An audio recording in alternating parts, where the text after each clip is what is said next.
चलिए अब थियरम्स देख लेते हैं। दो बहुत ही नन्हे नन्हे हैं, जल्दी से हो जाएंगे।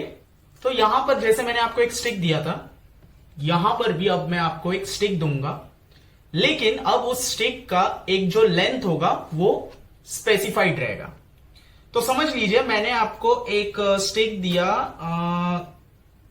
3 सेंटीमीटर का। ओके, कितना? 3 सेंटीमीटर का। और मैंने कहा कि इस सर्कल में मैंने आपको स्टिक कितने दिए? 2, याद रखना है। और मैंने कहा आपको कि सेम सर्कल में, एक ही सर्कल में दोनों स्टिक को अलग अलग जगह पर फिट करो। तो आपने क्या किया? एक स्टिक लिया 3 सेंटीमीटर का, यहां पर फिट कर दिया, ठीक है। एंड दूसरा स्टिक लिया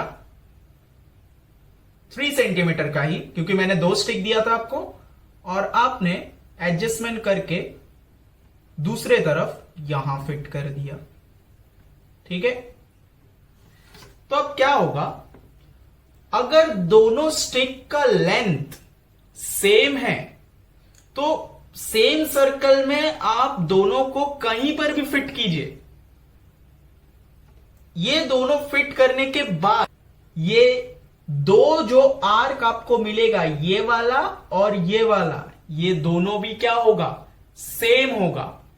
आप खुद ही सोच के देखिए ना कि दोनों स्टिक का अगर लेंथ सेम है, उसको अगर आप मैनेज करके उसको बराबर से फिट करने की कोशिश कर रहे हो, और सर्कल में दो अलग अलग जगह पे आपने दोनों को क्या किया?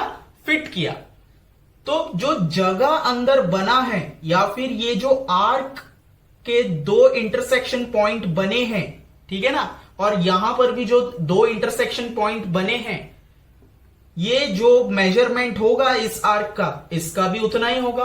क्यों? क्योंकि स्टिक्स अगर सेम लेंथ के हैं तो फिट करने के बाद, सेम सर्कल में फिट करने के बाद उनके आर्क्स भी तो सेम ही होंगे। अब यहां पर एक और जो फैक्टर हमें ध्यान रखना है ताकि ये आर्क इक्वल आए, वो क्या है कि रेडियस, ये जो सर्कल का रेडियस होगा वो रेडियस दोनों स्टिक्स के लिए सेम हो। ओके, तो देखिए ये सेंटर है, यहां से मैंने ये एक रेडियस बनाया और ये सेंटर से मैंने दूसरा रेडियस बनाया। तो ये जो रेडियस है, सपोज ये 2 सेंटीमीटर है एंड ये भी 2 सेंटीमीटर ही होगा। ये स्टिक मैंने आपको दिया था 3 सेंटीमीटर का। ओके, तो अगर 3 सेंटीमीटर का स्टिक यहां पर फिट करने के बाद रेडियस उसके एंड तक 2 सेंटीमीटर का आ रहा है, इस तरफ भी 2 सेंटीमीटर का आ रहा है, तो दूसरे तरफ भी जो स्टिक फिट किया हुआ है उसमें भी तो जो रेडियस बनेगा वो भी कितना होगा? 2 सेंटीमीटर का ही होगा ना, ठीक है। समझ में आ रहा है आपको? तो इससे हमें क्या पता चला? इससे हमें यह पता चला कि अगर ये जो 2 स्टिक्स थे अगर सेम लेंथ के हुए तो आर्क भी सेम होंगे, इफ उनके रेडियस भी सेम हो। अब मैं आपसे ये पूछूंगा कि ये जो स्टिक्स मैंने आपको दिए थे, ये स्टिक्स एक्चुअली में इस सर्कल चैप्टर में क्या कहलाएंगे? ये ए बी क्या है? कॉर्ड्स है। सी डी क्या है? कॉर्ड्स है। तो इससे हमें यह सीखने मिला कि ये जो 2 आर्क थे, ठीक है, करस्पॉन्डिंग आर्क, देखिए करस्पॉन्डिंग आर्क क्यों बोल रहे हैं? यहां पर 2 ट्रायंगल है, ठीक है ना, देखिए 2 ट्रायंगल बनाए ना, बीच में ओ डाल देते हैं, O A B and O C D, ठीक है।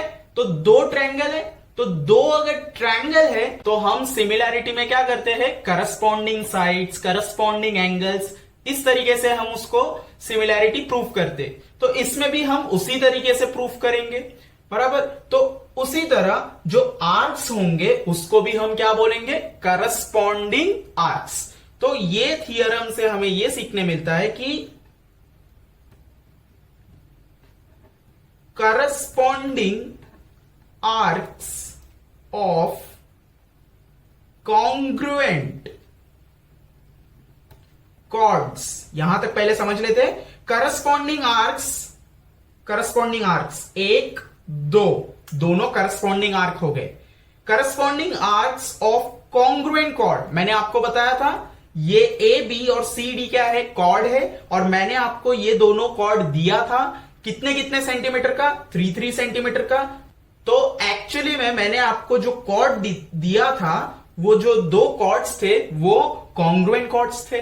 तो करस्पॉन्डिंग आर्क्स, इन दोनों कॉर्ड्स के वजह से जो करस्पॉन्डिंग आर्क्स बने हैं, ठीक है, वो क्या होंगे, वो कॉन्ग्रुएंट होंगे। ठीक है, तो corresponding arcs of congruent chords of a circle are congruent. ये बराबर से वापस से समझ लीजिए। Corresponding arcs of congruent chords, मैंने आपको दो कॉन्ग्रुएंट कॉर्ड्स दिए थे, दो कॉन्ग्रुएंट कॉर्ड्स को फिट करने के बाद आपको दो करस्पॉन्डिंग आर्क्स मिले। तो अगर जो दो कॉर्ड्स कॉन्ग्रुएंट थे, तो करस्पॉन्डिंग जो आर्क्स मिले हैं ये दोनों कॉन्ग्रुएंट कॉर्ड्स के वजह से वो दो करस्पॉन्डिंग आर्क्स भी क्या होंगे, कॉन्ग्रुएंट होंगे। ठीक है, तो ये है पहला थियरम। दूसरा थियरम इसका उल्टा है। सपोज मैंने आपको यहां से यहां तक आर्क मेजर करके वो जगह मैंने आपको दे दिया, और यहां पर भी मैंने क्या किया, आर्क्स मेजर करके, सेम मेजर किया है मैंने, सेम मेजरमेंट के आर्क्स को यहां पर मेजर करके मैंने एक हिस्सा आपको दे दिया, एक हिस्सा आपके दोस्त को दे दिया। अब आप दोनों ने क्या किया, आप दोनों ने अपने अपने जगह को और अच्छे से बना लिया, एक दरवाजा बना लिया आपने। तो आपका ये हिस्सा पूरा जो जगह है वो आपका सेपरेट हो गया। ठीक है, आपने ये दरवाजा बना लिया। आपका देख के आपके दोस्त ने भी क्या किया, उसने भी एक दरवाजा बना लिया।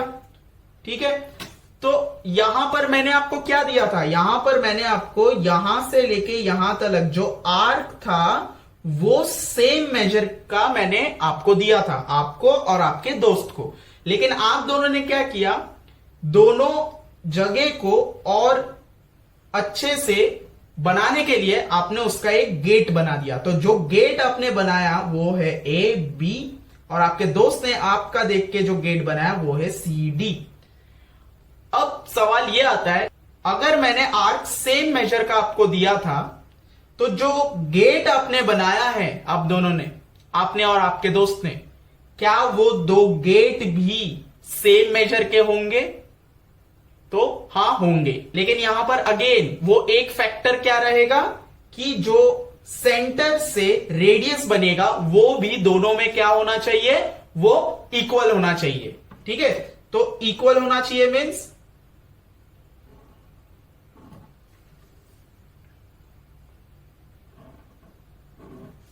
जैसा ऊपर इक्वल हो रहा था यहां पर भी इक्वल होना चाहिए। तो इसमें हमने आर्क्स पहले मिले थे, तो यहां पर हम लिख सकते हैं थियरम क्या होगा कि करस्पॉन्डिंग कॉर्ड्स, आपको पहले क्या मिल गए थे, आर्क्स मिल गए थे ना। तो ये आर्क के वजह से जो दरवाजा आपने, डोर आपने बनाया था, वो कॉर्ड्स बन चुके थे। तो ये दोनों करस्पॉन्डिंग कॉर्ड्स हो गए। तो corresponding chords of congruent arcs, मैंने जो आर्क्स आपको दिए थे वो दोनों कॉन्ग्रुएंट आर्क थे। ठीक है, congruent arcs of a circle are congruent. समझ आया आपको कि कॉन्ग्रुएंट आर्क्स से आप लोगों ने जो कॉर्ड बनाए वो दोनों करस्पॉन्डिंग कॉर्ड्स भी क्या होंगे, कॉन्ग्रुएंट होंगे। तो ये दो थियरम आपको सिंपली याद रखना है, सिंपली ध्यान में रखना है, ये तरीके से ध्यान में रखना है। आपको क्वेश्चन में कैसा आएगा, आपको क्वेश्चन ऐसा मिल सकता है। अब क्वेश्चन डिपेंड करता है कि आपको इंफॉर्मेशन क्या दिया है। क्या आपको यह बोल के दिया है कि AC और डीबी जो दोनों करस्पॉन्डिंग आर्क्स है, ये दोनों आर्क कॉन्ग्रुएंट है। अगर ये क्वेश्चन दिया है तो आपको ये वाला फॉर्मूला क्या करना है, अप्लाई करना है, क्योंकि यहां पर आर्क्स पहले से क्या कर दिए गए हैं, कॉन्ग्रुएंट बोल दिया गया है। तो अब आपको इसमें क्या ढूंढना होगा, आपको इसमें ढूंढना रहेगा कि कॉन्ग्रुएंट कॉर्ड्स भी होंगे, ये आप प्रूफ करो या निकालो। मेजरमेंट अगर दिया होगा तो आपको कॉर्ड्स के मेजरमेंट निकालने हैं, तो ये कॉर्ड बनेंगे डीबी एसी, ठीक है। तो अगर आपको आर्क्स के मेजरमेंट दे दिए होंगे तो आपको ये वाला वहां पर लिखना है और बताना है कि एसी कॉर्ड जो है वो डीबी कॉर्ड के साथ कॉन्ग्रुएंट है, ठीक है। और अगर क्वेश्चन में कुछ ऐसा दिया होगा कि कॉर्ड्स जो है वो सेम है, आप प्रूफ कीजिए या मेजरमेंट निकालिए कि एसी कितना है और डीबी कितना है, ये दोनों आर्क्स कितने हैं। तो यहां पर हमने ये पढ़ा कि अगर पहले से कॉर्ड दिया होगा तो आर्क निकालने के लिए हमें ये सेंटेंस लिखना होगा। मैंने आपको एक फैक्टर ध्यान रखने के लिए बोला था कि सेंटर से उन लोगों का जो डिस्टेंस है वो सेम होना चाहिए। तो देखिए, अगर मैं ये सेंटर से यहां तक लाइन खींचू या यहां तक लाइन खींचू, सेम ही होगा, ठीक है ना। और यहां से यहां तक लाइन खींचू या यहां तक लाइन खींचू, सेम ही होगा। तो ये फैक्टर भी ध्यान रखना है कि जो रेडियस होगा वो भी सेम आना चाहिए, ठीक है। तो ये दो थियरम मैंने आपको शॉर्ट में समझा दिया है।